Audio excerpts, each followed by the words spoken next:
mapapansin po natin yung office, yung mga leaders sa church. Ito po nakalista yan, mga kaibigan at mga kapatid. At papansinin po natin, sabi dito, at pinagkalooban niya ang iba, ang mga iba na maging mga apostol, at mga iba'y propeta, at ang iba'y ibanghilista, at ang mga iba'y pastor, mga guro, sa ikasasakdal ng mga banal, sa gawaing paglilingkod, sa ikatitibay ng katawan ni Kristo. Ito naman po ang binabanggit sa 1 Corinthians 12:28.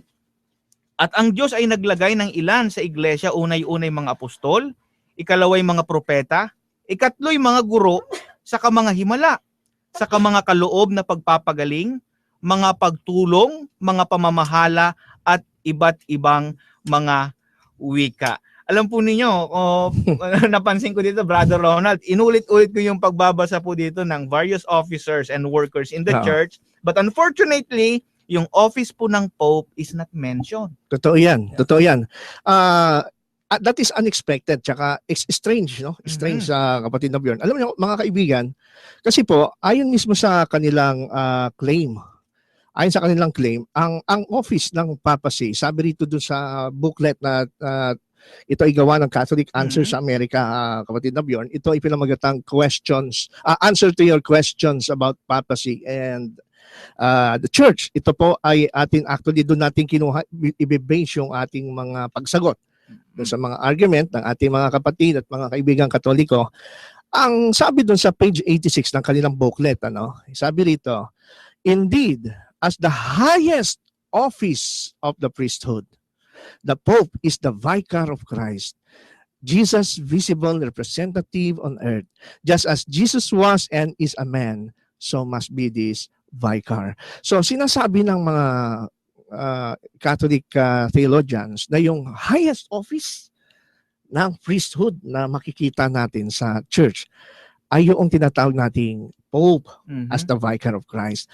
In fact, kung siya yung highest office, dapat mababasa natin yan dun sa mga verse ng Bible na binasa mo. Kaso ang problema ay ang pinakaunang-unang nabanggit doon sa unang Korinto 12:28, ang Diyos ay naglagay ng ilan sa iglesia. Unay-unay mga apostol. Hindi sinabi unang-una yung mga pope. Okay, unang-una ay pope. Kasi isa lang naman ang pope O sabihin na natin mga pope. At ganun din dun sa mayroon silang katwiran dyan, kapatid na Bjorn. Sabi rin dun sa booklet na answers to your questions about papacy and church. Sabi nila, aminado naman sila na hindi na-mention sa Bible yung papacy. In fact, sabi nga rito sa isang bahagi ng kanilang aklat, even so, we do find the Pope and his office mentioned in the Bible.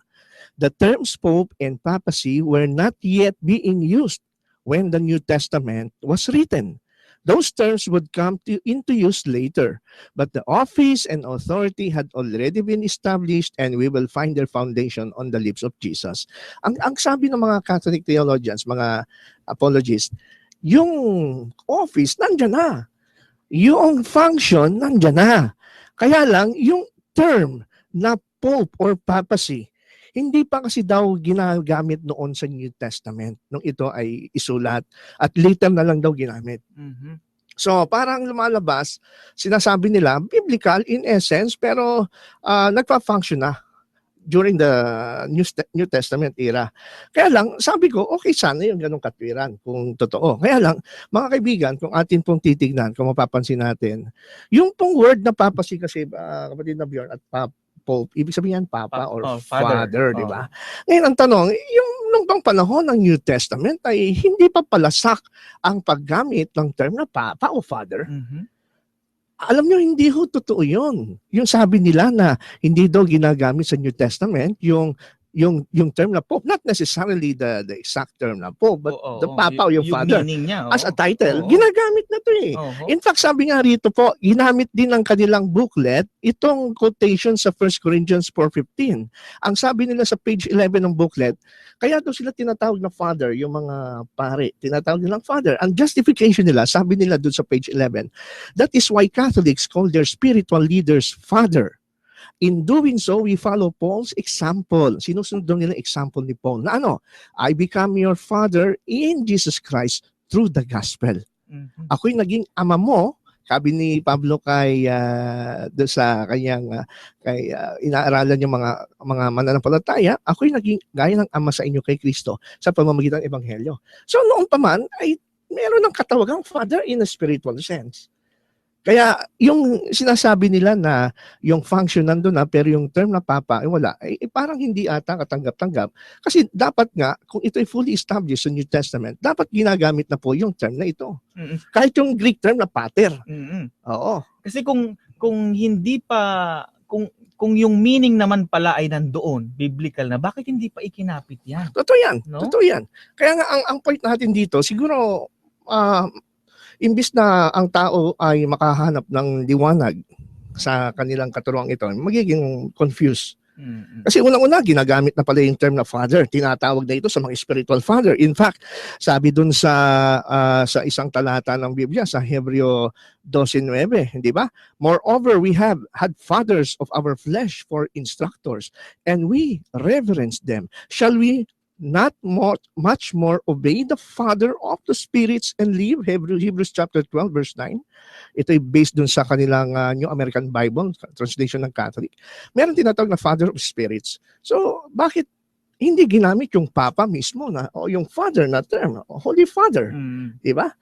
So, nakikita ko parang ito ay pinapalusot na lang nila para ipilit yung punto na mayroong papasi sa Bible, bagaman wala. Walang. Tsaka isa pa, kapatid na Bjorn, yung word na pater, sabi sa Greek, ang ginamit na Greek word is pater eh.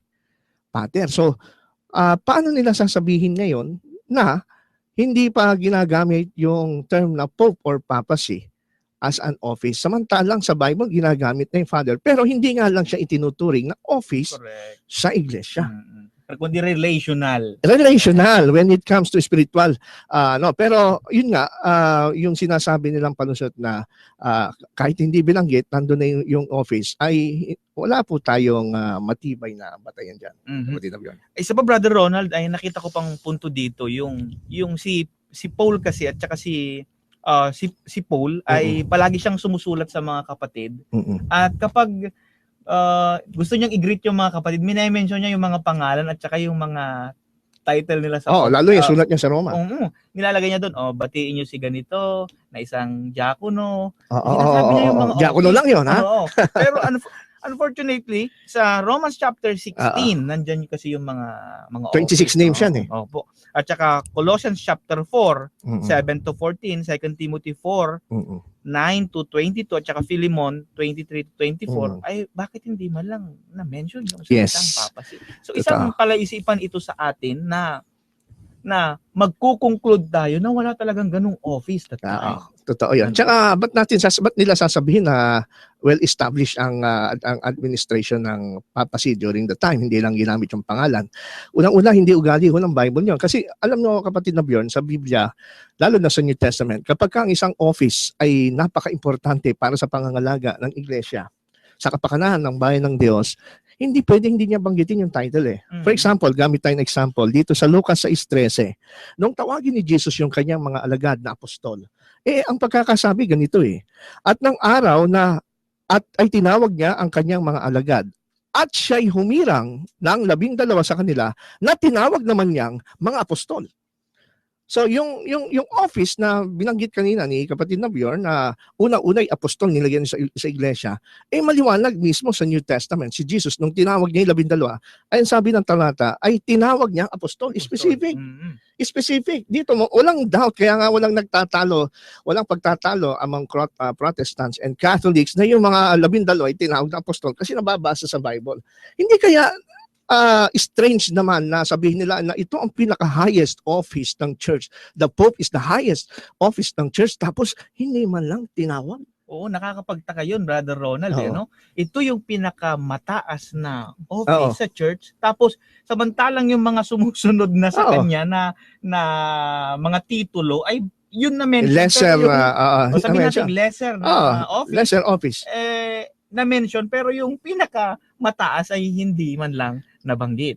So hindi natin pwedeng sabihin na parang pinalalabas nila na hindi kaya ng Bibliang sabihin pa kasi wala pa noon. Pero dito sa nakita natin example na tinawag na mga apostol, yung 12, ay ibig sabihin ugali na ng Biblia na pagka mayroong mahalagang office na itatalaga ang Panginoon at pinili niya para sa isang napakahalagang responsibilidad sa church, tinatawag niya talaga, ginagamitan ng titulo like apostol. Pero how come silent ang Bible pagdating doon sa office ng Papa? Oo. So, dito natin makikita na itong tinatawag ng Roman Catholic Church apologist na papacy, wala talaga ho sa Bible. Sinisikap lang po talaga ito na ipilit kasi nga po, naging gawi na at naging tradisyon sa Iglesia Katolika na hindi pwedeng walang Papa sa kanila. Kasi pag walang Papa, sabi ng kanilang argumento ay baka daw matulad daw sila sa atin ng mga protestante na magkawatak-watak. Kasi yan ang kanilang centerpiece, yan ang kanilang pinaka energy or yung tinatawag nilang pinaka authority para magkaroon daw ng pagkakaisa sa iglesia. Kaya napakahalaga yung opisina na yan para sa kanila. Kaya yung opisina na yan napakahalaga. Kaya nga sabi rito sa kanilang questions doon sa ating pinag-uusapang booklet, answers to your questions regarding papacy and the church. That sabi rito, the task of giving an authentic interpretation of the Word of God, whether in its written form or in the form of tradition, has been entrusted to the living teaching office of the church alone. Each authority in this matter is exercised in the name of Jesus Christ. This means that the task of the interpretation had been entrusted to the bishops in communion with the successor of Peter, the Bishop of Rome. So parang pinalalabas nila dito, kung wala daw kasing Papa, ay mawawalan po ng tamang interpretasyon ng Biblia. Kasi lumalabas nga naman na itong highest authority na tinatawag na Pope, na bumubuo na tinatawag na papacy as a group, ay sila po yung inatasan daw ng Panginoon para magturo ng tinatawag na buhay na mga aral ng Diyos na sila lamang ang may authority para mag-interpret ng walang kamalian sa sinasabi ng Bible. Yan ba ay masasabi nating makakasulatan? Kailangan ba natin ng Papa para sa ganon ay hindi tayo mamali sa interpretasyon ng Bible? Ay mga kaibigan, hindi po ganon. Kasi unang-una, doon sa panalangin ng Panginoong Kristo, doon sa John chapter 17, kung atin pong babasahin ng John chapter 17, yung prayer ni Jesus Christ na magkaisa ang kanyang mga alagad, ang iglesia. Actually, ginamit din ito ng kanilang booklet. Ginamit nila yung John 17. Ito yung tinatawag nating intercessory prayer ni Jesus bago siya mamatay, na kung saan nanalangin siya na ang kanyang mga alagad ay maging isa, kagaya naman ni Jesus at ang kanya Ama na maging isa. At ang tangi daw makakagawa nun, matutupad lamang daw yon kung mayroong Papa sa gitna. Pero alam po ninyo, kung babasahin lang natin ang Bible without the preconceived idea ng Roman Catholic Church na kailangan ng Papa, lumalabas, hindi natin kailangan ng Papa para magkaroon ng pagkakaisa. Ang context ng John 17 ay ito po, basahin natin. Ano po yung dalangin ni Jesus? Ang sabi niya sa John chapter 17, 16 hanggang 20. Ang sabi ni Jesus, they do not belong to this world any more than I do. Make them holy by your truth. Teach them your word, which is truth. Just as you sent me into the world, I am sending them into the world. Ano sabi ni Jesus? Paano daw maiingatan yung mga alagad sa sanlibutan ito? Make them holy by your truth. And teach them your word, which is the truth. Hindi sinabing, make them holy by papacy. Or by the Pope. And then your Pope, which is the truth. Hindi. The word Kaya pagdating doon sa mga sumunod na mga alagad, kagaya sa panahon natin, na hindi na nakakita sa ating Panginoon, kasama tayo sa prayers ni Jesus Right. Ang sabi ni Jesus sa verse 20, I am praying not only for these disciples, but also for all those who will ever believe in me through their message. No? Hindi through the position or yung function ng papacy, ang sikreto para makuha ang pagkakaisa. Kung sabi ni Jesus, yung salita ng Diyos, yung Biblia po na isinulat, inspired by God, no? itong ating Bible, ito po yung sinasabi ni Jesus na magiging force para po magkaroon ng pagkakaisa, yung katotohanan na nakasulat sa salita ng Diyos at yung mensaheng isinulat ng mga apostol. Hindi yung kanilang posisyon. Hindi yung apostolic succession na sinasabi rin ng Roman Catholic Church. Oo. Kaya dito makikita natin na lumalabas, pinipilit nila na palitan yung pwesto ng Biblia. Next, sa susunod na linggo, ang pag-usapan natin is infallibility. Pero mababanggit ko lang mga kapatid, ang makapagtutulong para sa pagkakaisa ay walang iba kundi yung salita ng Diyos, no? Kung lahat lang sana isusunod sa Biblia, salita ng Diyos, kung tutusin, wala na sana ibang relihiyon, no? Hindi sana magkakaroon ng maraming sekta. Kaso itong binabato nila, kapatid na Bjorn, ito ba naitanong na sa iyo? Kung meron kasing tanong silang ibinabangon, sabi nila, mas maganda ang Roman Catholic Church kasi sa amin meron structure, merong hierarchy. Pinakataas ang Pope, and then sumunod yung mga cardinals, archbishop, bishop, and then the priest.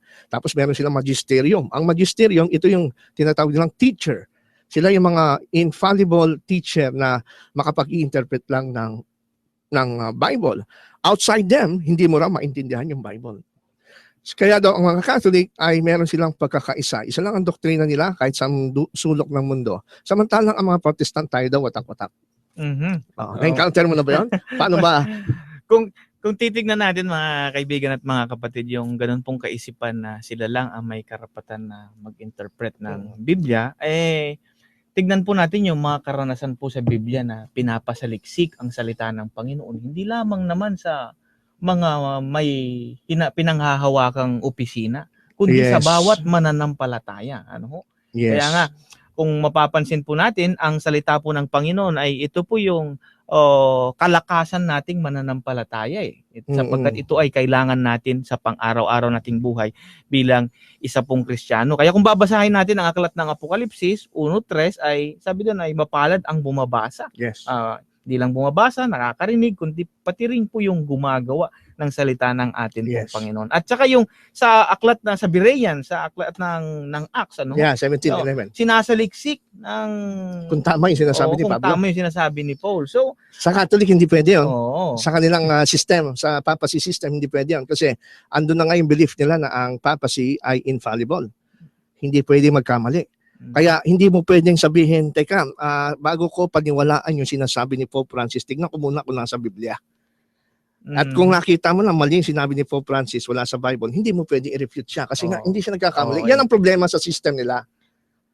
Hindi, yun ang problema. Hindi po problema kasi ang mga Protestants nagkakawatak-watak. Kasi talagang sinabi rin naman ni Paul yan ni Peter yan sa 1 Peter chapter 5. At saka isang katunayan yun, Brother Ronald, na yung pagkakawatak-watak ng iba't ibang samahan ng pananampalataya, isang katunayan yun na tama lang ang sinasabi ng Biblia. Yes. Na sabi nga ni Apostol Pablo, kapatid na Bjorn, dito sa 11:19, but of course, there must be divisions among you, so that you have God's approval will be recognized. Para makita mo sino yung mayroong approval ng Diyos at hindi. Hindi kagaya yung sa sistema ng Roman Catholic Church na meron silang Papa which is infallible, meron silang magisterium na hindi mo pwedeng questionin yung turo at aral kahit na alam mong wala sa Bible.